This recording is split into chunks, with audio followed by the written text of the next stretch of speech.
A população de Londres está em grande perigo. Uma horda de vampiros espaciais surge na cidade e começa a infectar os habitantes.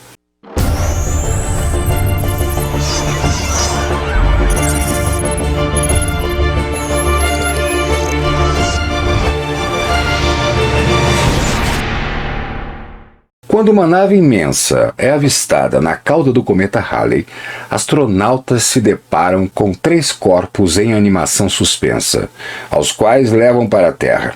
A partir daí, uma sucessão de acontecimentos mostrará que isso foi uma péssima ideia, pois estes 3 se alimentam da força vital dos seres humanos, sugando-a e enviando para sua nave que orbita na Terra. De onde veio essa ideia? Em 1705, o astrônomo Edmund Halley descobriu que um cometa avistado na órbita terrestre com uma regularidade matemática nos últimos séculos iria voltar e ser avistado novamente em 1758. Descobri assim que o cometa tinha um ciclo. A cada 76 anos, ele passava próximo à órbita da Terra, podendo ser avistado pelos astrônomos e pelas pessoas a olho nu.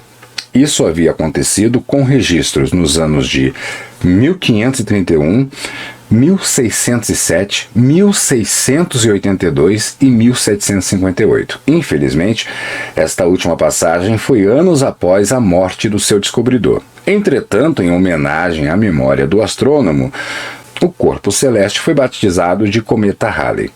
A partir de então, o cometa tem passado religiosamente pela órbita terrestre dentro deste número médio de anos. Mas foi somente mais recentemente é que os pesquisadores puderam usar a tecnologia para saber mais sobre o Halley, como o fato de ter um núcleo de aproximadamente 16 por 8 quilômetros e feito de gelo.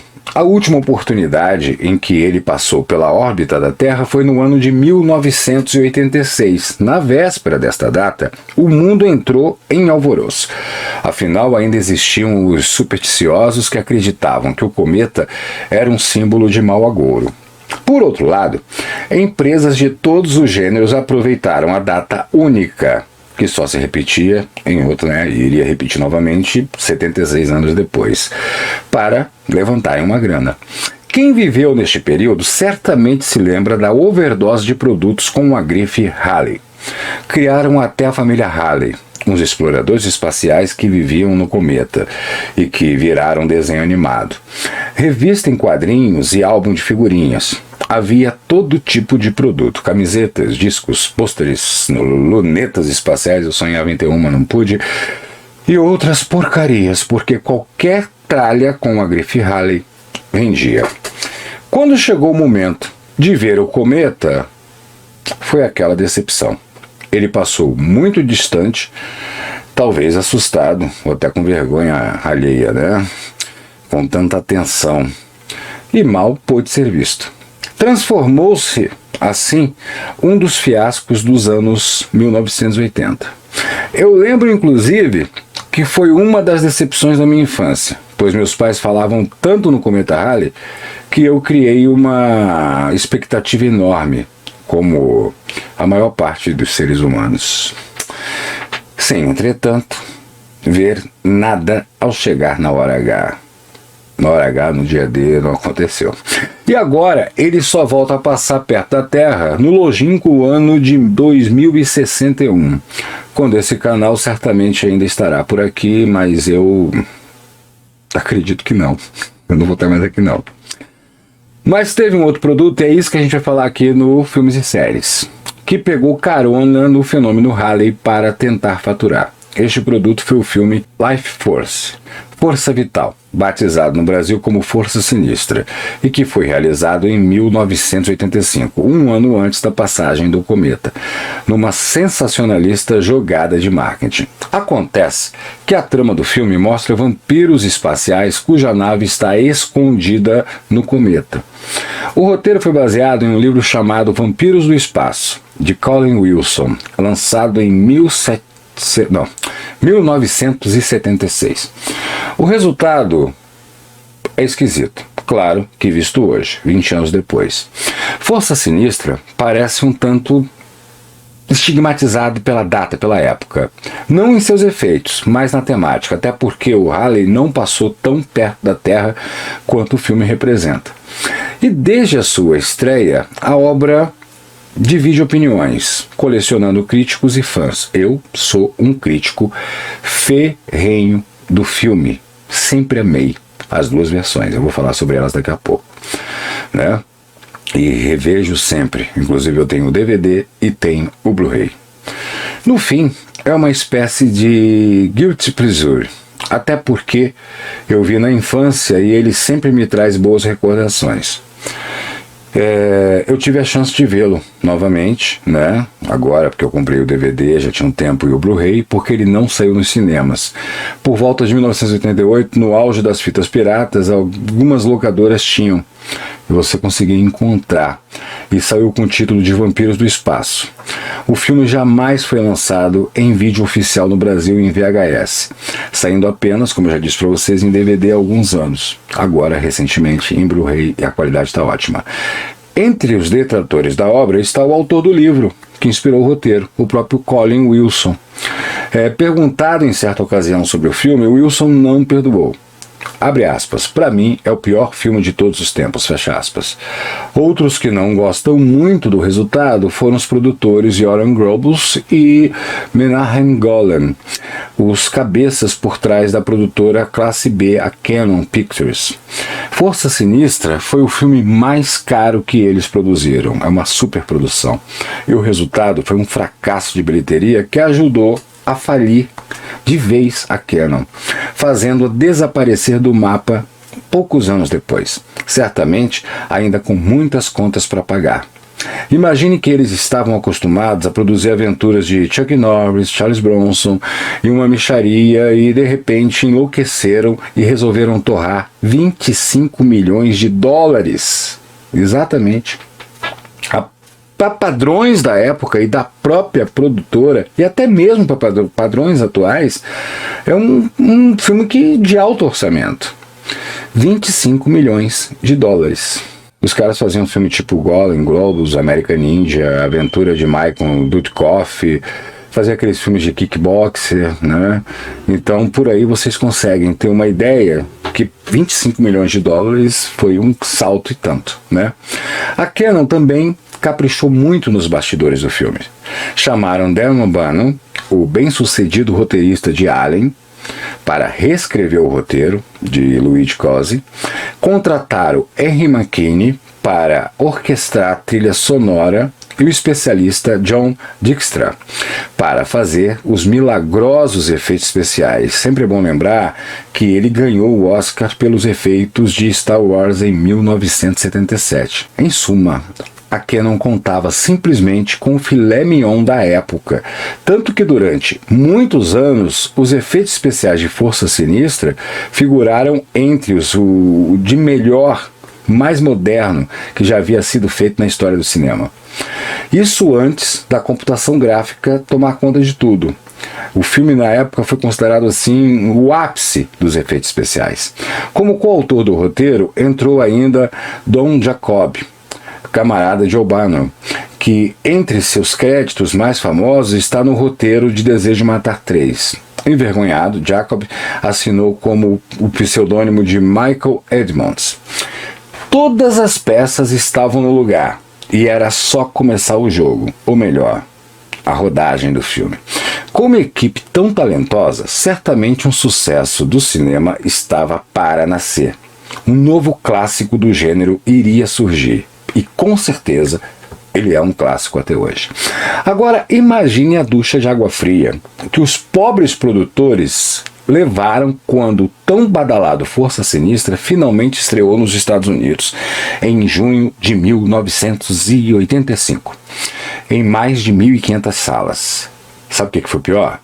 E ninguém foi aos cinemas assistir, pois se o cometa Halley era um símbolo de mau agouro, certamente se mostrou um investimento azarado, pelo menos para os produtores da Cannon, que acabaram sendo os que menos lucraram com a grife Halley. No fim, quando o filme foi retirado de cartaz, nem ao menos tinha se pagado a produção. A bilheteria total foi de míseros 11 milhões e 700 mil dólares. É muito dinheiro, mas foi um dos maiores fiascos da época. Logo, Força Sinistra ganhou fama de maldito. Alguns não foram afetados. O cara responsável pelos efeitos especiais, por exemplo, foi elogiado pelos seus excelentes efeitos visuais. E o roteirista O'Bannon foi dirigir A Volta dos Mortos-Vivos. Mas a maioria sentiu o baque do fracasso. A Cannon faliu depois de tentar correr atrás do tempo perdido. O filme não faturou nem a metade do que ela gastou, liberando pouquíssimo dinheiro para os outros 2 filmes que tinham combinado com Hopper, que foram, na ordem, Os Invasores de Marte, fracassado remake de um filme B dos anos de 1950, e O Massacre da Serra Elétrica 2, que foi também um fiasco. Ambos foram péssimos em bilheteria. A produtora quebrou.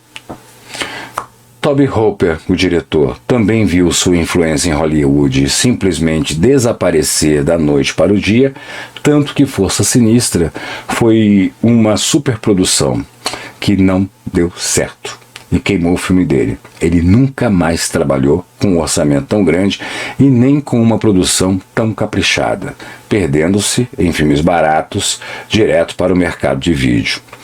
No meio do pega pra capar, Hooper tentou tirar da reta, tentou sair da situação ruim. Disse que a culpa toda foi da Cannon, que interferiu na edição do filme, renegando a versão de 101 minutos exibida no cinema, na TV e lançada em vídeo nos Estados Unidos. Por isso existem 2 versões. Acontece que os produtores fizeram algumas mudanças ao seu bel prazer, inclusive substituindo totalmente a trilha sonora e os créditos de abertura. A versão europeia, com 116 minutos, estaria mais próxima do trabalho original do diretor, mas ele não cansou e chegou a lançar, posteriormente, um Director's Cut, um corte do diretor, em Laserdisc, com 125 minutos de duração, porém, sem melhores resultados. Já tinha queimado o filme, tinha queimado todos os cartuchos. No Brasil, a versão lançada em DVD é de 116 minutos, enquanto a TV aberta e por assinatura continua exibindo a versão altamente cortada de 110 minutos. Força Sinistra se passa no ano de 1986. A Churchill é uma espaçonave que conduz uma equipe de cientistas americanos e ingleses para uma missão nas proximidades do cometa Halley. Ali, eles fazem uma incrível descoberta. Existe uma enorme estrutura escondida no núcleo do cometa. Um dos americanos da expedição, o coronel Tom Carlson, interpretado por Steve Helsbeck, presença atual em filmes classe B, resolve levar alguns dos seus homens para explorar a espaçonave, acreditando que não terá outra chance, pois o cometa só volta 76 anos depois. Quando todos eles estarão mortos, porque ninguém vai durar tendo 30, 40 anos mais 76 anos, pelo menos não ainda hoje, Dentro da imensa nave, os astronautas encontram não só enormes criaturas semelhantes a morcegos, que estão mortas e ressecadas, mas também misteriosos sarcófagos de cristal contendo os corpos inertes de 3 seres humanos, uma bela mulher e 2 rapazes.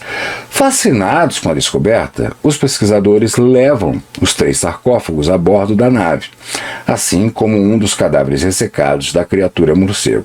Algum tempo depois, a Churchill corta o contato com a Terra. Preocupada com a falta de comunicação, as agências espaciais americana e inglesa enviam uma segunda missão, a nave Columbia, para descobrir o que aconteceu a bordo da Churchill.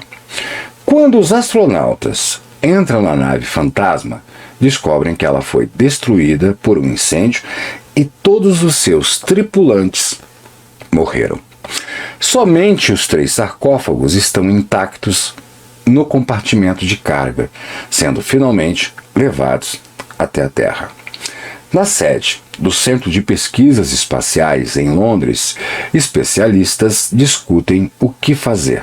Numa cena existente apenas na versão mais longa, de 116 minutos, que a gente tem essa parte. Esta cena apresenta alguns dos personagens que só voltam a dar as caras depois, porém sem a devida apresentação. É o caso do Dr.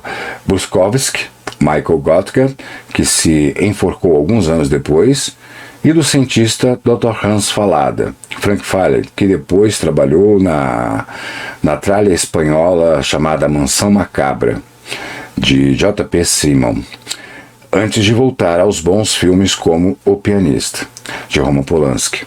Da mesma reunião participa o primeiro-ministro inglês, James Forbes, que na versão de 101 minutos só dá as caras no final. Todos comentam a maravilha da descoberta e a necessidade de fazer uma necropsia nos cadáveres para determinar se são ou não humanos. Mas algo assustador está para acontecer.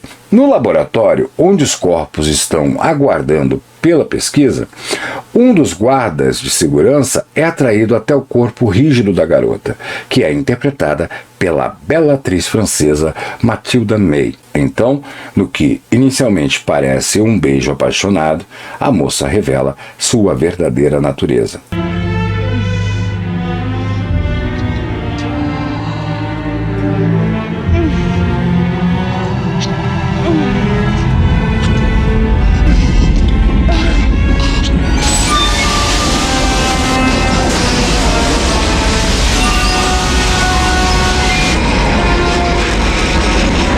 Ela é uma vampira, mas não de sangue, e sim da força vital. O filme é fantástico. Desculpe quem não gosta do filme. Me perdoa, mas eu acho o filme fantástico.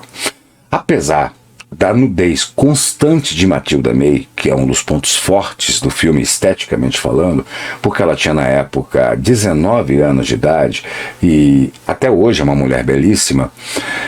E quando a gente assiste o filme, nós entendemos que essa nudez é mais do que justificável. A sacada dos vampiros de energia foi incrível. E outra coisa também, até hoje, em plenos anos 2000, né, a gente pode considerar os efeitos especiais, numa época que você não tinha computação gráfica, perfeitos.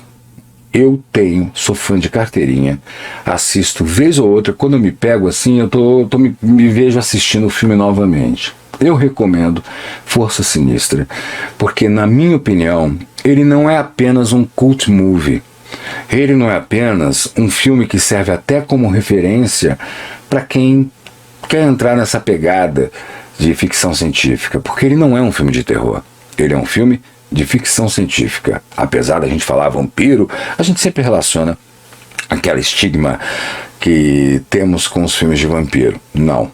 E outra coisa também que eu gosto muito nesse filme é a atmosfera. Apesar de ser uma produção americana, o diretor ser americano, o filme, ele tem, não porque ele é feito em Londres, mas ele tem uma atmosfera daqueles filmes antigos da Hammer e da Amicus também, aquela atmosfera do filme britânico, do cinema inglês.